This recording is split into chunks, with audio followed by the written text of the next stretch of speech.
ఇట్లా మీ అందరి సక్సెస్ లో తల్లిదండ్రుల కృషి చాలా ఉంది, వాళ్ళ కష్టం చాలా ఉంది.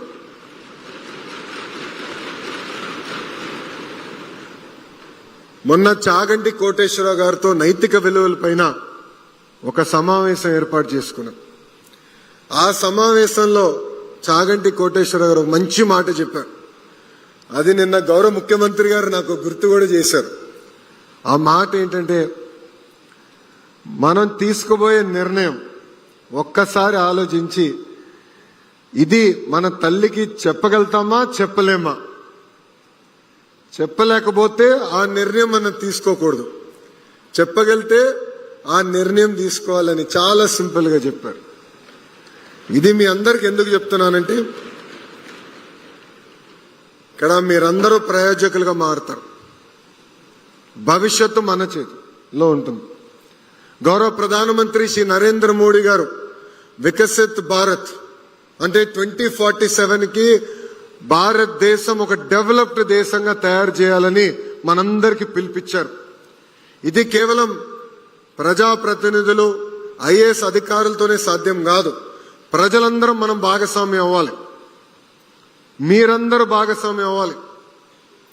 డెవలప్డ్ కంట్రీ అంటే కేవలం పర్ క్యాపిటల్ ఇన్కమ్ లో కాదు, హ్యూమన్ డెవలప్మెంట్ ఇండెక్స్ లో కాదు, నైతిక విలువలు కూడా చాలా చాలా అవసరం. అందుకే గౌరవ ముఖ్యమంత్రి గారు చాగంటి కోటేశ్వరరావు గారిని క్యాబినెట్ ర్యాంక్ ఇచ్చి సలహాదారుగా నియమించారు. కానీ చాగంటి కోటేశ్వరరావు గారి గొప్పతనం ఏంటో తెలుసా? క్యాబినెట్ ర్యాంక్ అంటే ఒక ప్రభుత్వ వాహనం ఉంటుంది, ప్రభుత్వమే పెట్రోల్ బిల్లు, ఫోన్ బిల్లు, ట్రావెల్కి అంటే గవర్నమెంట్ రిలేటెడ్ ట్రావెల్స్ చేస్తే ప్రభుత్వమే బిల్స్ చెల్లిస్తుంది. ఆయన అది యాక్సెప్ట్ చేయలేదు. నాకు ₹1 అవసరం లేదు, ప్రభుత్వం ఇచ్చిన బాధ్యత నా డబ్బులు నేను ఖర్చు పెట్టుకుని నిర్వహిస్తానని చాగంటి కోటేశ్వరరావు గారు చేశారు. ఇవన్నీ మీకు ఎందుకు చెప్తున్నానంటే, నైతిక విలువలు అనేది చాలా చాలా అవసరం. మీరందరూ రాబోయే తరం,